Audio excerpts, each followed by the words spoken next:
The smell of burning from the outlet hit me immediately. It wasn't acrid, but like an old extension cord that had been heating up in the wall for a long time. The source was behind the TV, where a thick cable went up to the attic, marked in the contract as a utility room. The refrigerator was clicking. The dishes had not yet been unpacked. The house felt unfamiliar, and so the smell was perceived as a warning rather than a minor household issue. Hello? Please write in the comments later where you are listening from, and enjoy your attentive listening. Natalia couldn't give up this house.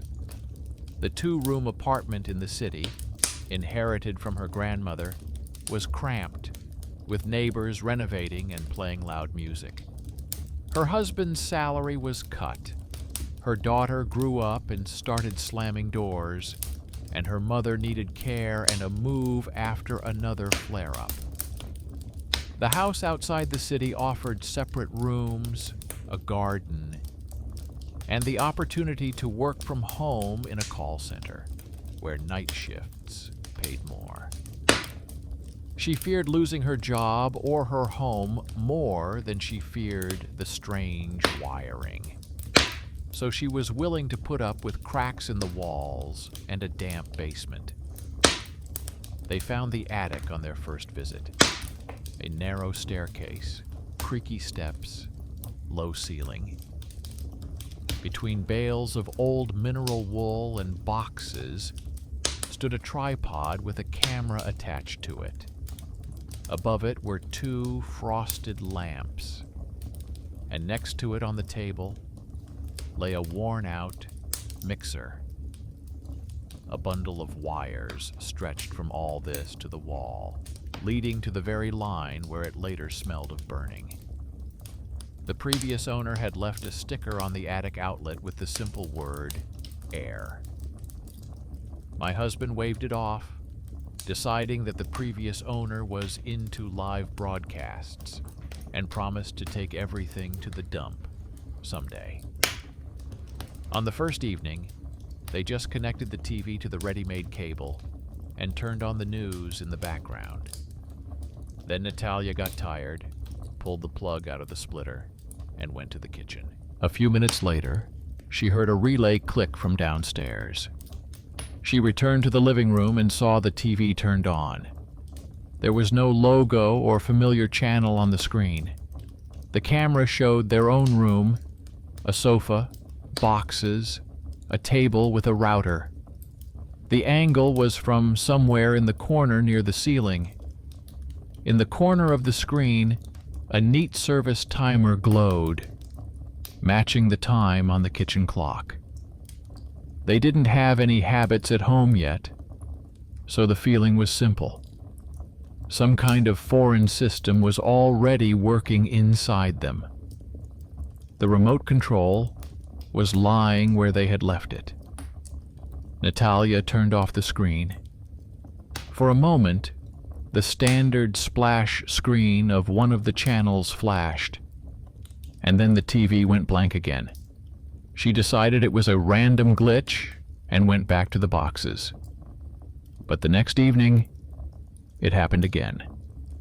Now the TV turned on when the electric kettle in the kitchen turned off. The click of the kettle's relay and the quiet sound of the TV turning on merged into a single moment. The screen showed their living room again. Only the light in the windows was daylight, although outside the real window there was already thick autumn darkness. A narrow, gray strip of technical text ran across the bottom. From the sofa, the words were incomprehensible, but, coming closer, Natalia read that a picture of the room was being broadcast without sound, that the signal was coming through some service line, and that personal data was absent. At the end of the line, a set of characters flashed, resembling a contract number. During the day, life in the house went on as usual. Her husband was busy with the shed.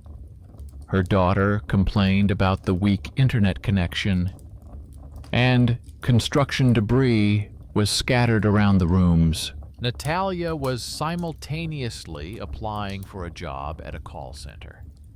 The interview went well, but she was clearly hinted that during the probationary period, she would be expected to maintain perfect stability in communication and refrain from any independent action. The night shift was advantageous, extra pay, the opportunity to be at home with her family, savings on travel. Any technical glitch, such as my house is broadcasting itself, could turn her into a problem employee. So, on her first few nights, she simply noted that the TV turned on by itself at about the same time as the kettle or washing machine turned off, and showed the same empty room with a crackling silence. Her observations began to form a chain. First, the TV turned on according to a schedule similar to the evening load on the house. When large appliances were turned off, the TV came to life.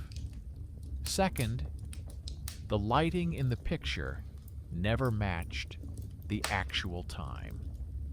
The screen could show bright midday when it was raining and night outside the window.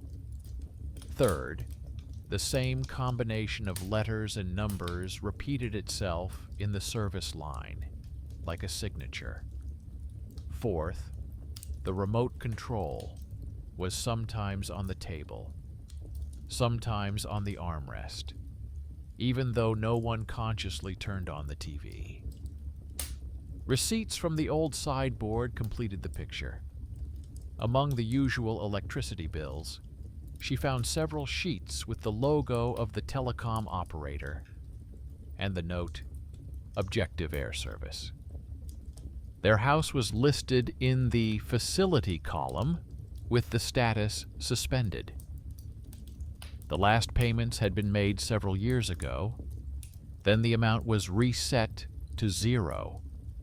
But the service was not officially disconnected. In the margins, the previous owner had added that they had stopped charging money, but the line remained. Natalia spent her first serious night shift at the kitchen table with her laptop, wearing headphones, taking customer complaints. Every few minutes, she mechanically glanced at her watch, afraid of missing the start of a conversation. During one of the intervals between calls, the TV clicked on in the living room. At that moment, only the lights and the router were working in the house. The kettle had been empty for a long time. Natalia left her headphones on the table and walked over to the TV.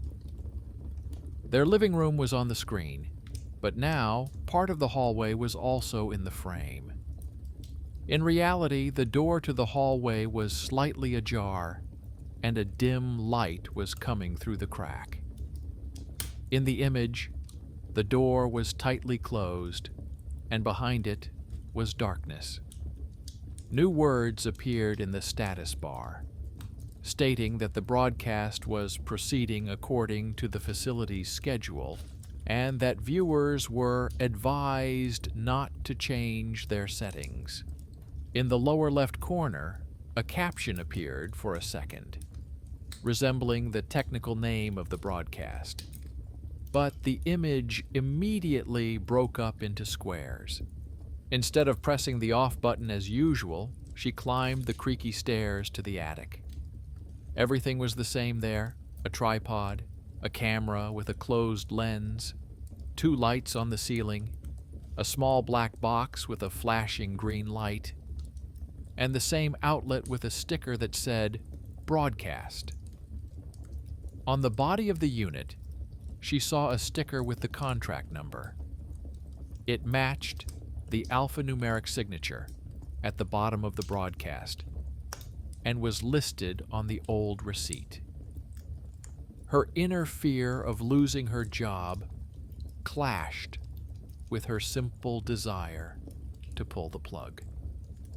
She imagined how the office would record the connection failure in the middle of her shift, and her boss would mark her as unstable.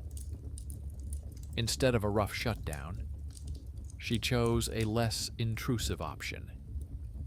On the back panel of the unit was a small switch with two modes, air and local recording. The switch was set to air. Natalia flipped it down to local mode. The light flashed and lit up differently. Going downstairs, she saw that the screen no longer showed a live image, but an accelerated recording. The living room was slowly darkening, as in a time lapse from a surveillance camera, although in real time the light in the room did not change. The service line had changed, referring to local viewing, and the contract number had disappeared. The TV had essentially become an archive player that someone had previously sent out. Towards morning, when her shift ended, she went through all the papers belonging to the previous owner.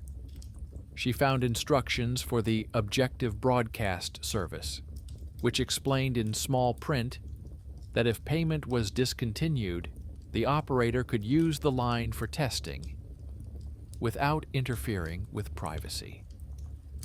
There was also a handwritten note from the owner saying that if there were any problems, it would be easier to turn off the power in the attic. Another piece of paper with contacts cast a shadow.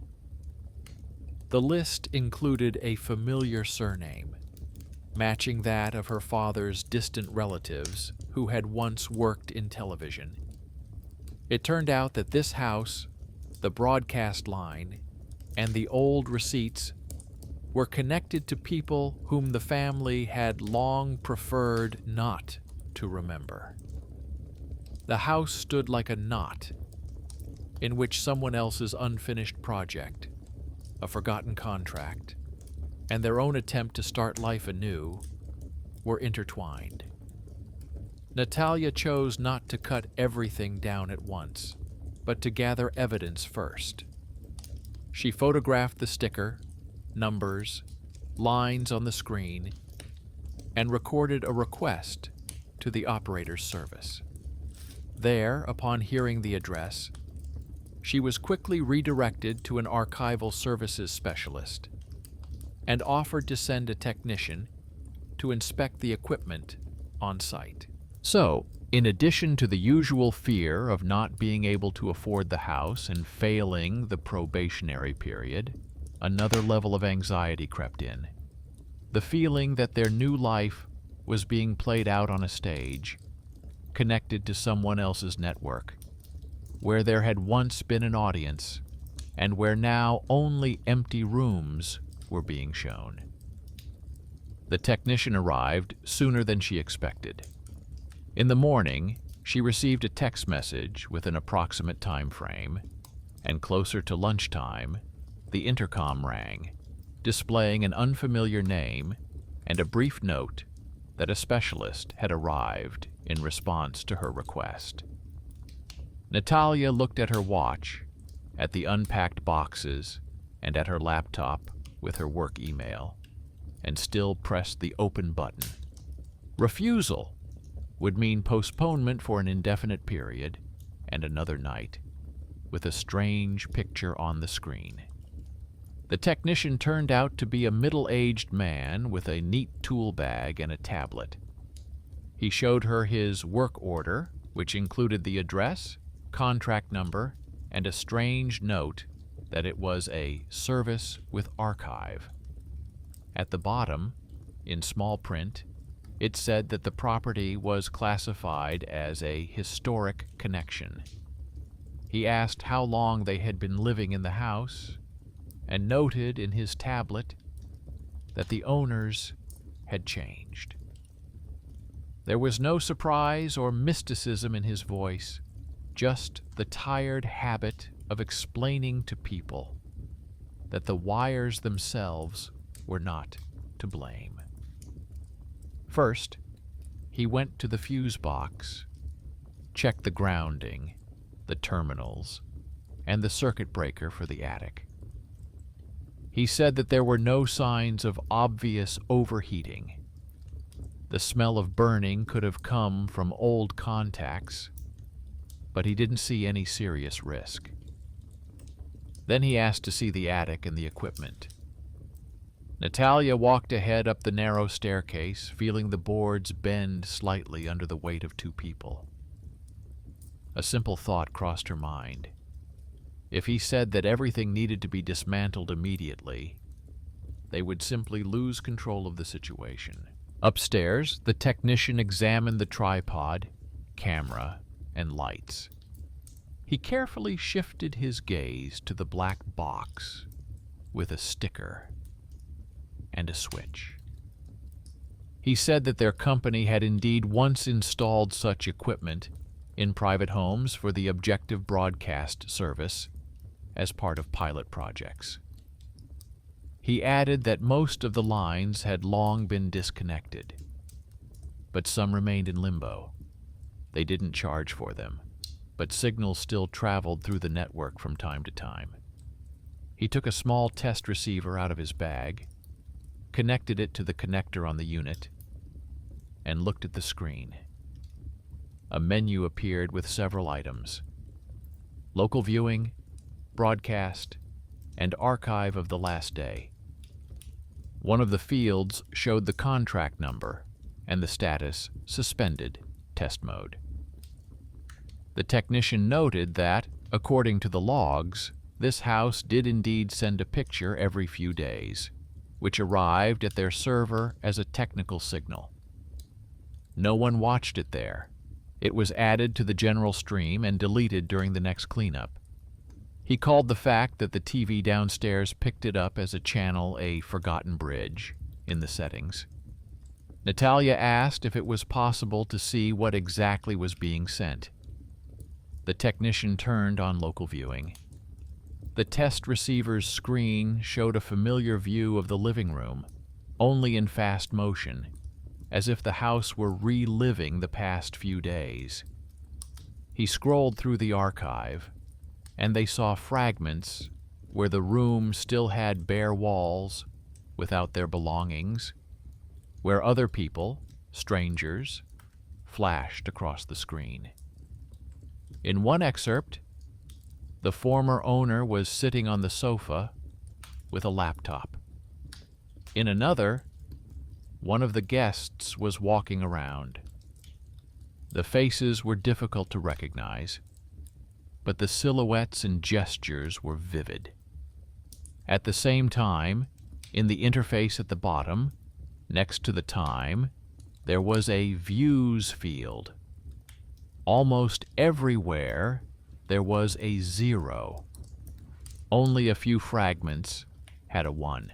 The technician noted that this was most likely their own TV picking up the signal. He said that on the operator's side, real people did not have access to these test frames. Everything went through automatic systems. He offered a standard solution: completely disconnect the power to the unit, remove the equipment, terminate the contract, and delete the object from the database so that resources would not be wasted. Natalia felt both relief and anxiety. Disconnecting promised silence, but left too many gaps in her understanding. She asked if they could first see how the system behaved now, and then decide whether to disconnect it. The technician shrugged and said that formally he had to disconnect everything, but if they signed a paper saying they would take the risk, he could reconfigure the line so that the broadcast would no longer go beyond the house and would only be recorded on local media. This was not part of the official scenario, but his tone suggested that he had already done something similar for those who did not want their old recordings to be scrapped. While they were in the attic, their daughter sat in her room with her laptop, missing normal internet access. She thought her parents were exaggerating the weirdness with the TV, and that the house was too quiet in general. Scrolling through the list of available network devices, she habitually opened the router interface to check who else was connected. In addition to phones, laptops, and TVs, there was another obscure device with a long name on the list. The address matched the unit in the attic. She clicked on it and was taken to a simple, unformatted web page with a single rectangle labeled something like camera view. Below it, in gray font, were 2 lines: viewers 1 and chat unavailable. Curiosity overcame her irritation. She clicked on view and saw the same living room in real time, but with a slight delay. There was a timer in the corner with a technical ID below it. As she watched, the viewer's number flashed and changed to 2. This meant that someone else besides her was now connected. She thought it was probably her parents and went into the hallway. But her parents were in the attic and their phone screens were asleep. Meanwhile, the technician went downstairs with Natalia to check how the TV was responding to the changes. He asked her to turn it on with the usual remote control, then change the input in the settings so that the device would see the signal as a separate source. The familiar image of the living room appeared on the screen, but an inconspicuous system window popped up on top of it, saying in small print that the source is being broadcast in real time within the local network. In the lower left corner, the gray mush of pixels finally formed the words "Live Broadcast," and next to it was a new icon, meaning that an external observer was connected to the channel. The technician showed Natalia where to disable automatic switching and how to switch the channel to on-demand recording mode. He noted that the old schedule was still stored in the unit's memory. Every evening at the same time, the system would attempt to start broadcasting, as the previous owner had done. He suggested either clearing the schedule or changing the settings so that the signal would only go to the internal storage device according to this schedule, and the TV would only turn on when manually commanded. Returning to the tablet, he asked if Natalia was related to the previous owner, mentioning his surname. He said he remembered him from old requests, that he was obsessed with the idea of round-the-clock broadcasting from his home, writing to the service with requests to increase the archive, add tags, and make it accessible to select viewers. Natalia did not explain in detail, but something clicked inside her. The surname matched the one her father had mentioned in old stories. It turned out that they had not just bought the house from a random person, but from a distant relative with whom they had once parted ways. The subtle connection between the family and the house became clear. It didn't change the fact of the mortgage and repairs, but it explained a lot.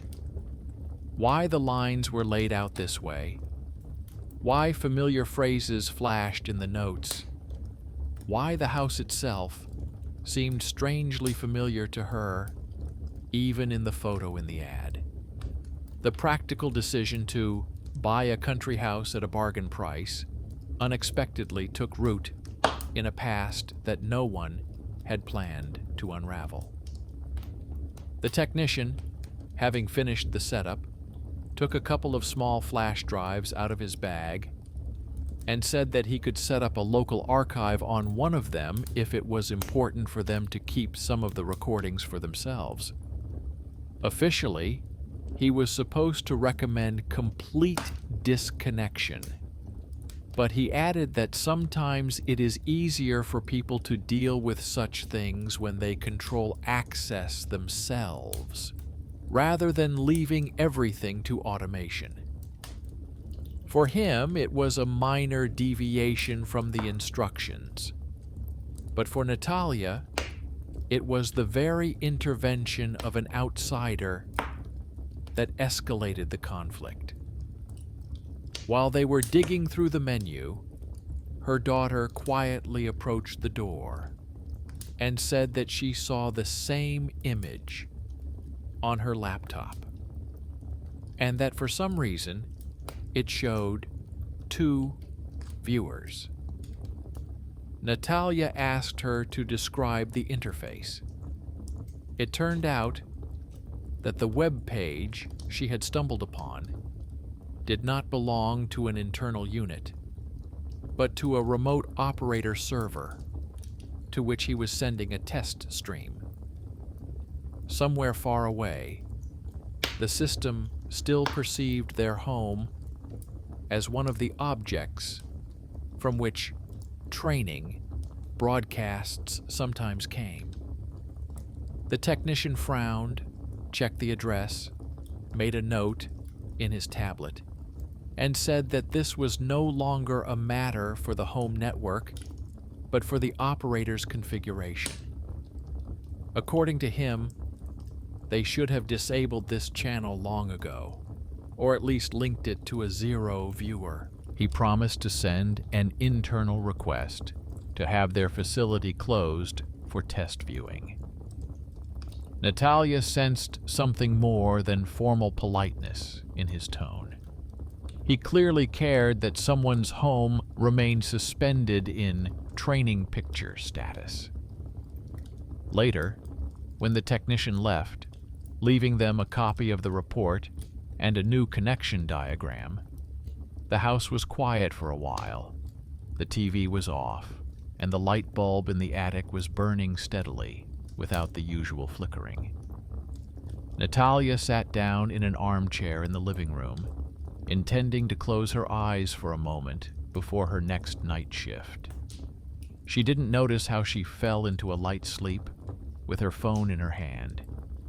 She was awakened by her daughter's voice from the hallway, saying that the TV had turned on again.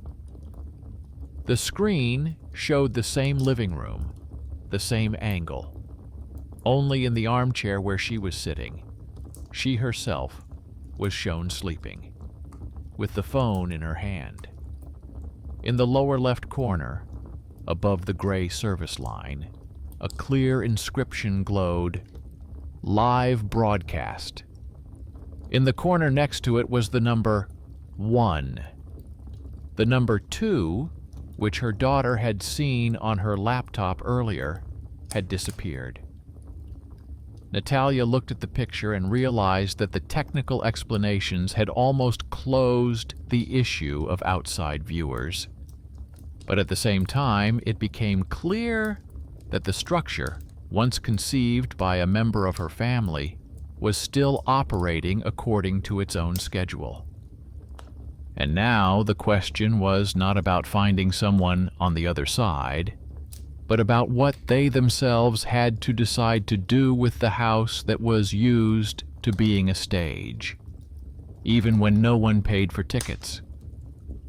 For the first few seconds, she looked at the screen, as if it were someone else's photograph. The armchair, the blanket, the folds of her clothes, the phone that had slipped to the edge of her palm. She was already sitting upright in the real chair, but the image was still catching up with the past. The delay was small, but enough to feel how the house was showing her with a delay, as if checking whether the person matched the recording. The number 1 in the corner looked calm and incomprehensible. Natalia checked to see if the same stream was running on her daughter's laptop. She showed her a blank screen. The browser was closed, and the list of devices on the network did not contain the strange item she had seen in the morning. So the second viewer had disappeared. The technician said as he was leaving that he would send a request to close external access.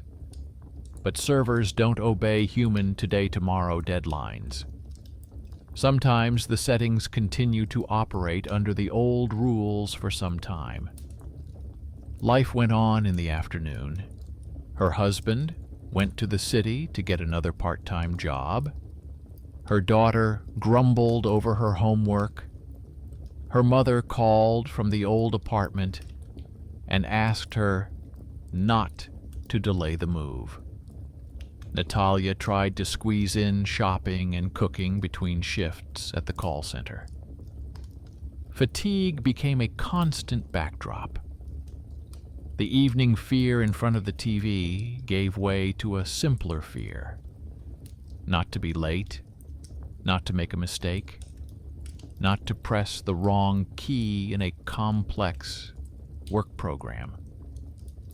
But a strict plan formed in her head.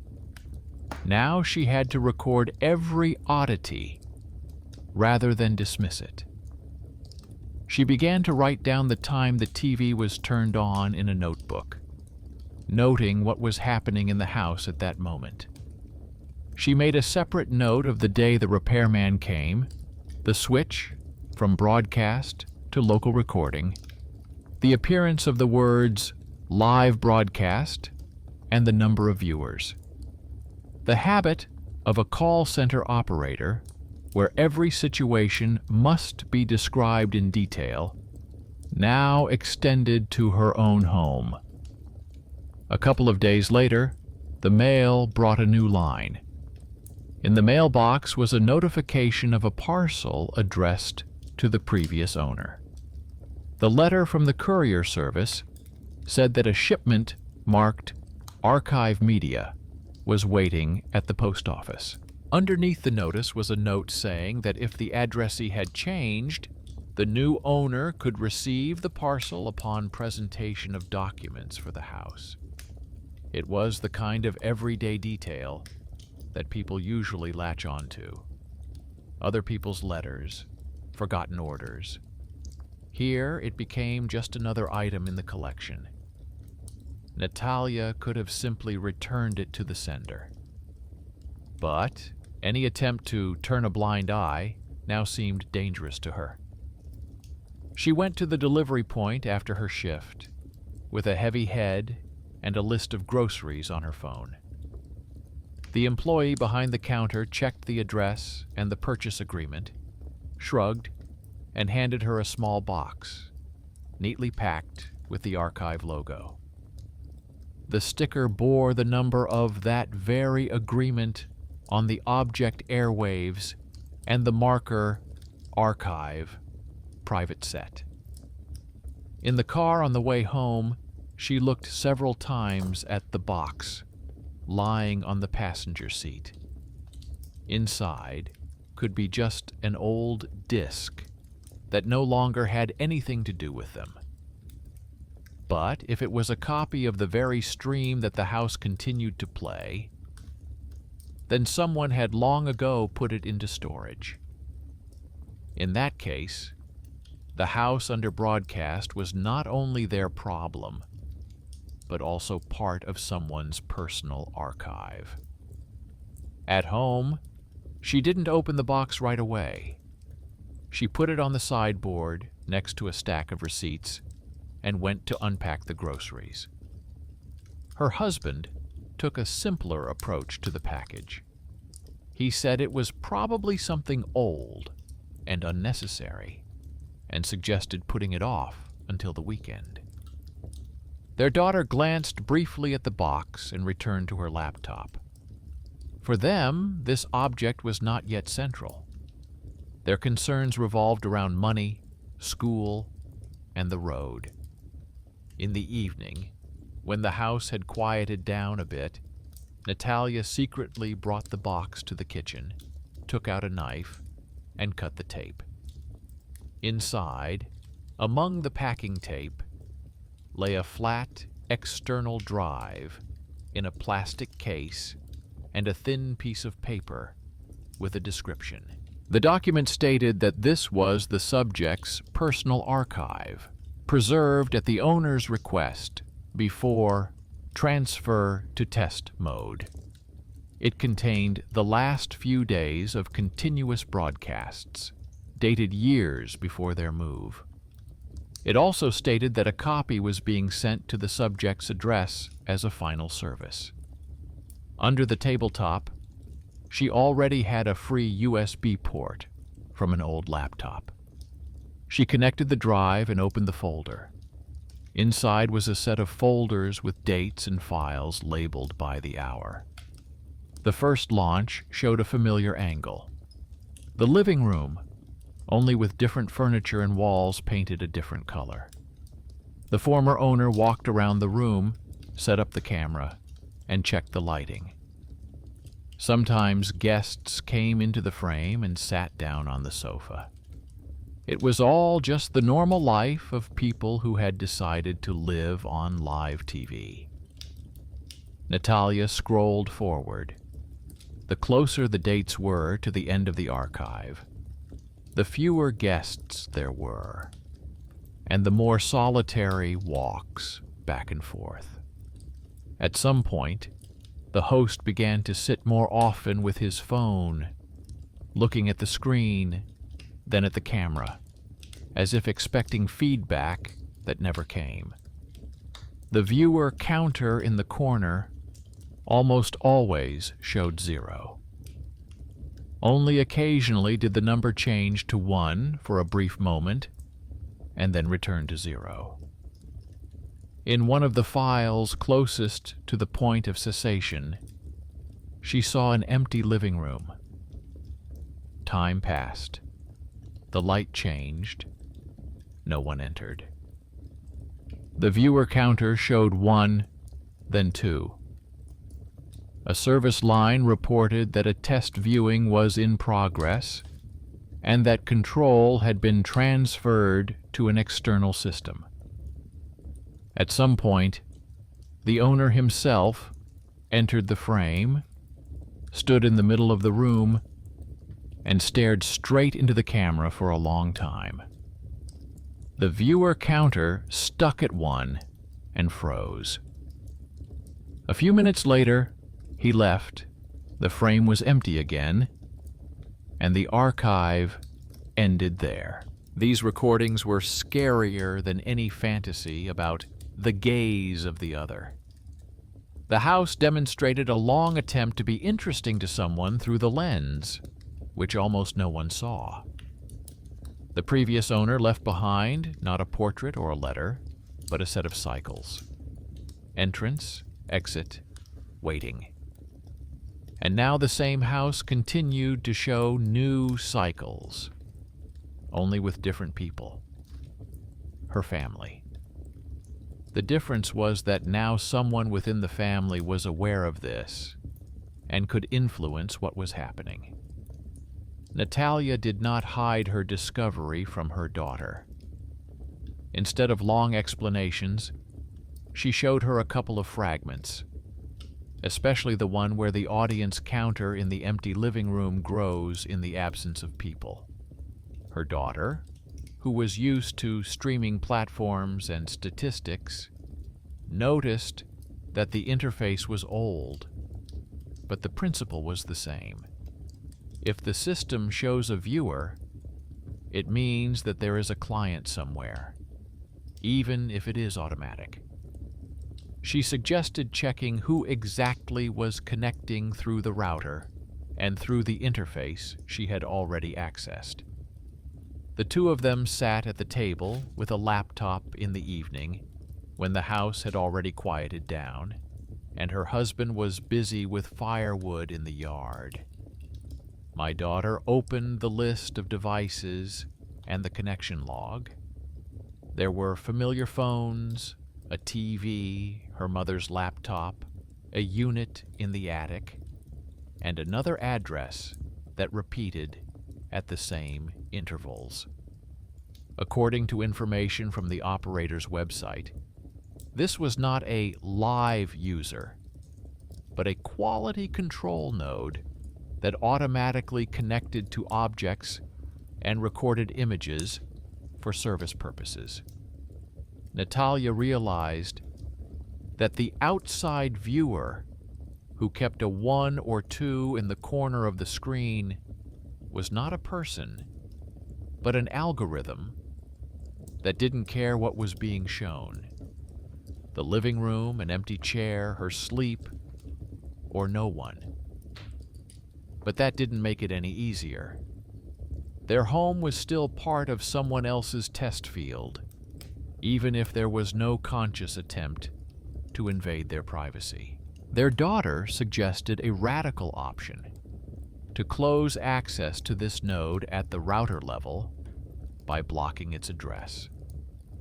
From a technical point of view, it was as simple as prohibiting the game from accessing the network. But then the technician's report, internal requests, and any further configuration by the operator could fail. The system would sense that the object was unresponsive. The option to block everything from the inside did not solve the issue of how their home was recorded in other people's databases. Natalia remembered that the technician had promised an internal request. According to the instructions, he might not return to this case, but he had a resource: access to people who change not the wiring, but the status of objects. And then the role of an unexpected benefactor could go beyond a single setting in the attic. In the morning, she called his direct number, which he had left just in case. She briefly explained that there were recent records on the archive disk where the property was clearly still considered active, and that their house was now regularly subject to automatic inspection. The technician replied that he would check the statuses, and a couple of hours later, he emailed her a scan of an internal document. It stated that the object was being added to the list for complete deactivation, with one local channel retained at the installation site, without external access or test connections. For her, this was not just technical news. The person who could have dismissed it had actually used his position to change the status beyond the scope of a formal visit. His decision cut the house off from the external network and transferred responsibility for viewing to those inside. It was that rare case when an outsider in a casual jacket and with a tool bag turned out to be the one who made the most important move. In the evening, when the TV clicked on as usual, Natalia came over and saw the same living room. Only the viewer counter was 0. The service line said that the broadcast was only going to the local network, without transmission outside. This did not cancel the broadcast itself. The house still showed them if they turned on the TV themselves or accessed it through a browser. But now, the neutral gaze that chewed the images for someone else's statistics was turned off. The fear of someone watching from afar was replaced by a different kind of fear. it turned out to be much less comfortable to see themselves through the eyes of their own home. The recordings on the scent disc had not disappeared, and the archive in the attic block continued to grow. The difference was that now the access button belonged only to them. And this new degree of freedom turned out to be not so much a relief as a test. My husband took a simpler view of the situation. He said that if everything had been cut off from the external network, then the problem was solved, and suggested that we stop using that channel altogether. My daughter, on the other hand, felt excited. She wanted to experiment with the camera, make her own recordings, and work on editing.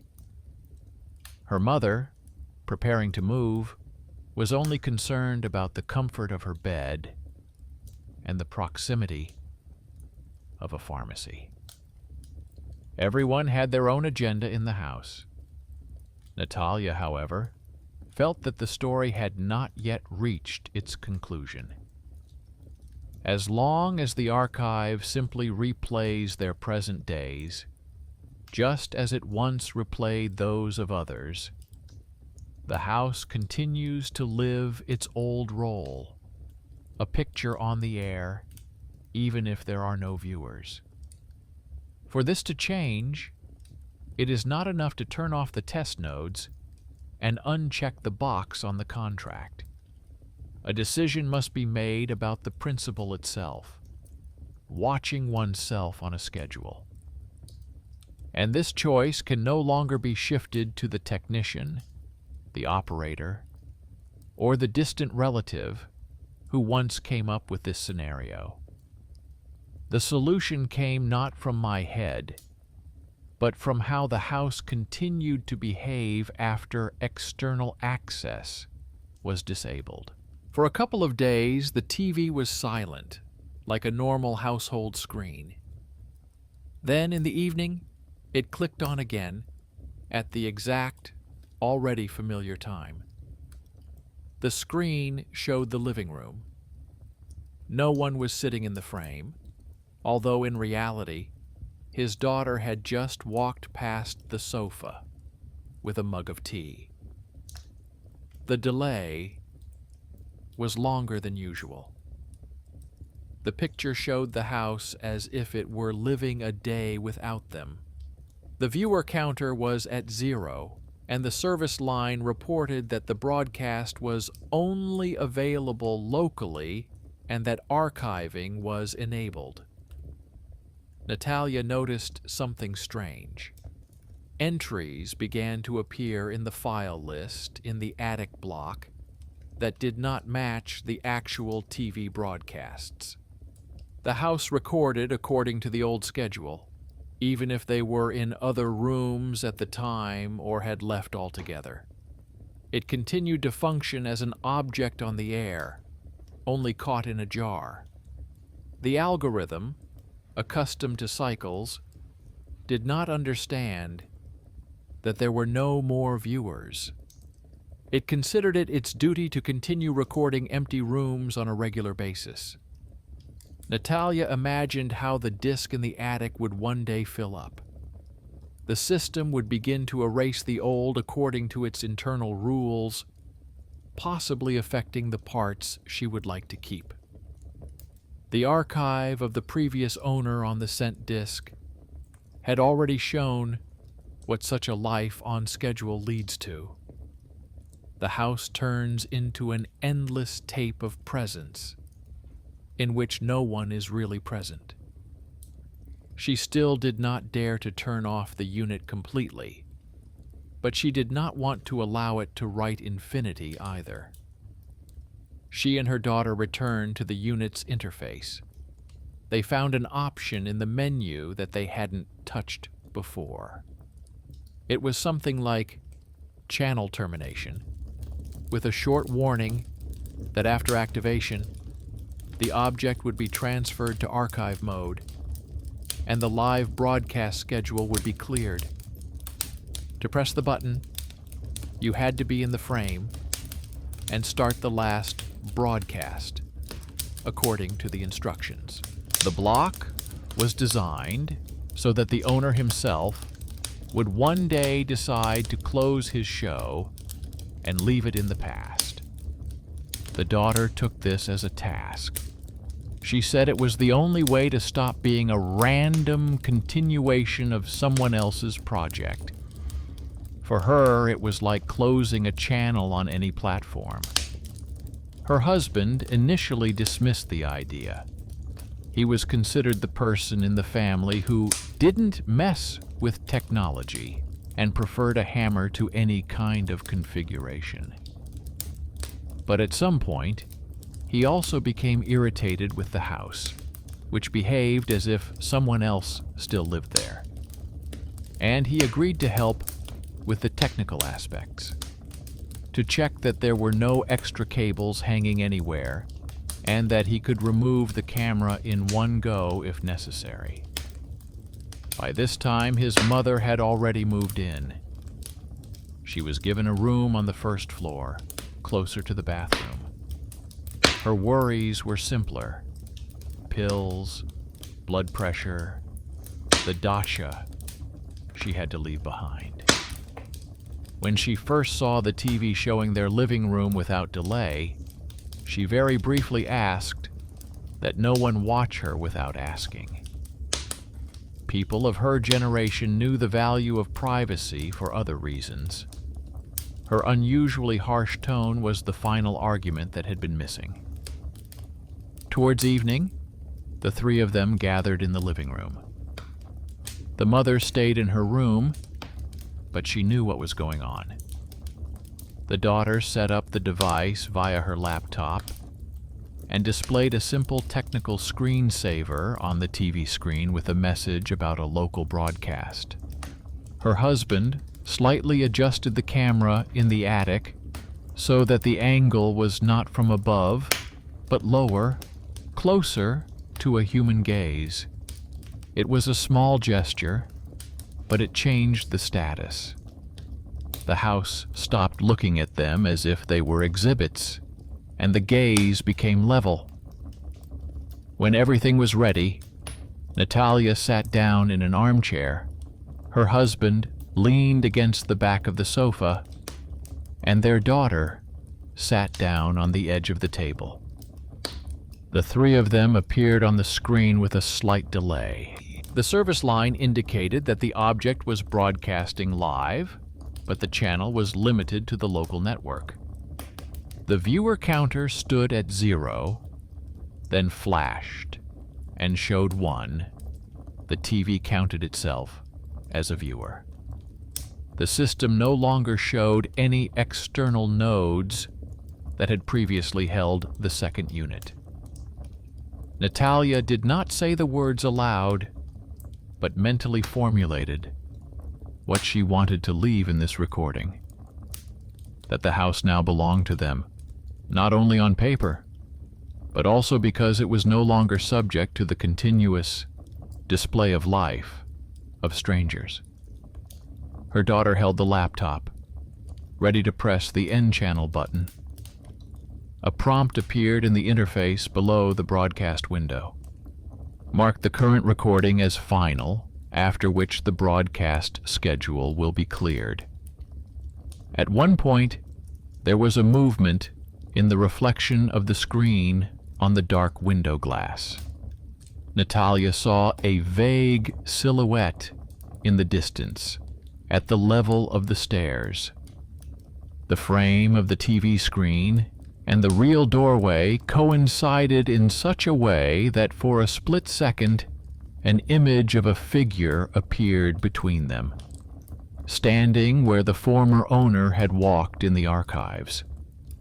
The combination of the color of the walls, her husband's shadow, and the angle of the lens created the impression that someone else was present in the room. As in the old recordings, the viewer counter in the corner of the broadcast flashed and became equal to 2. The service line briefly displayed a message about an additional local connection. Natalia had a fleeting thought that the system had mixed some fragment from the archive into the frame, connecting the past and the present, as it had done before with other people's broadcasts. The fear was not that someone had come from the past, but that the algorithm was still trying to stick to the familiar structure. There is a hall, there is a host, there is an audience. A few seconds later, the counter returned to 1. The reflection broke up into the familiar pieces of light and furniture. Without taking her eyes off the interface, my daughter pressed the button to close the channel. A confirmation appeared in the menu. The live broadcast schedule had been deleted. The object had been transferred to archive mode, and all further recordings were only possible by manual command. It was a dry, neutral message, but it had a sense of finality that had been lacking before. After that, the TV did not turn off immediately. The broadcast continued for a few more minutes. They saw themselves getting up, their husband walking to the stairs, their daughter closing her laptop, the room gradually emptying. At the end, the block itself displayed a static image of the living room without people, and a short phrase appeared in the service line stating that the live channel was over and only the archive was available. Then the screen went blank. The husband went up to the attic, took the camera off the tripod, and carefully wound up the cables. He cut off the long cable leading to the switchboard and carefully rolled it up separately, as an unnecessary but potentially dangerous wire. He brought the camera downstairs and put it on a shelf in the closet. There was no strong symbolism in his gesture, only the fatigue of a man who had finally put away a tool that had long since gotten out of control. Formally, it was a simple physical operation. In essence, it was a line separating the former status of the house as a broadcast facility from that of an ordinary dwelling, where technology works only on demand. His daughter took care of the archives. She transferred all the recordings from the attic unit to a new disk, structured them by date, and separated the former owner's folders from their own. She added short text notes to some fragments. When they first turned on the lights in the garden, when her mother crossed the threshold with a bag, when Natalia sat in a chair before the night shift and looked at herself with a delay. She encrypted the rest of the array and put it in a separate box that was not connected to the network. Not to forget forever, but so that these frames would no longer run on schedule, but would require a conscious choice. For a couple more days, Natalia caught herself listening for clicks in the evening. The TV no longer turned on by itself. The kettle and washing machine turned off without causing any secondary events. The light in the attic stopped flashing, and the green light on the unit only came on when her daughter manually connected it to her laptop to check that nothing was being recorded without permission. The emptiness during these hours turned out to be not silence, but a new background that she had to get used to. They decided to keep the archive disc with the previous owner's recordings, not out of a sense of duty, but because there was something very human in these fragments, an attempt to be seen, which became a homemade trap.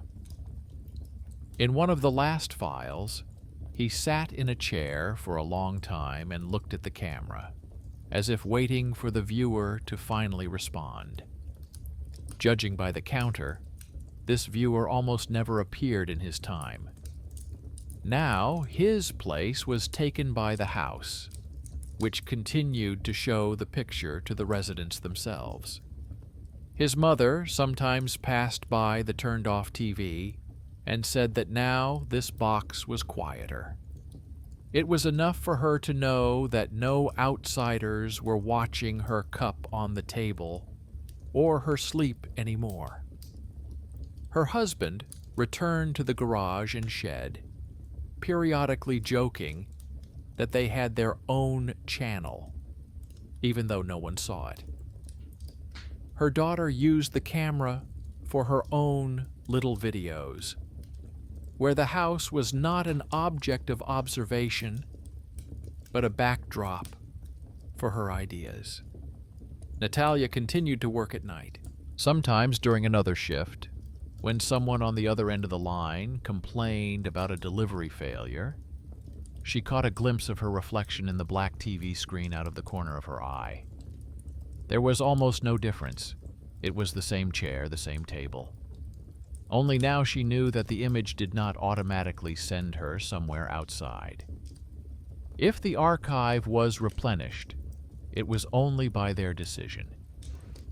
The story with the house under broadcast did not ruin their lives or give them any wonderful bonuses. It just showed how easy it is to become an object in someone else's system if someone doesn't close the contract completely. And how much is decided not only by the engineer with access to the settings, but also by the person who was previously considered just a call center operator or just a kid with a laptop. In the end, justice did not look like punishing the operator or refunding money for the old service. It manifested itself in the fact that the house ceased to serve as a testing ground for other people's algorithms, and once again became a place where the residents themselves decide when and what to show. The previous experiment was archived, as befits any story that has come to an end. The remaining fear of surveillance did not disappear, but it became meaningful. Now, every click of the TV power button was accompanied by a quiet, internal question that no one had asked here before. Who is all this being shown to, and why?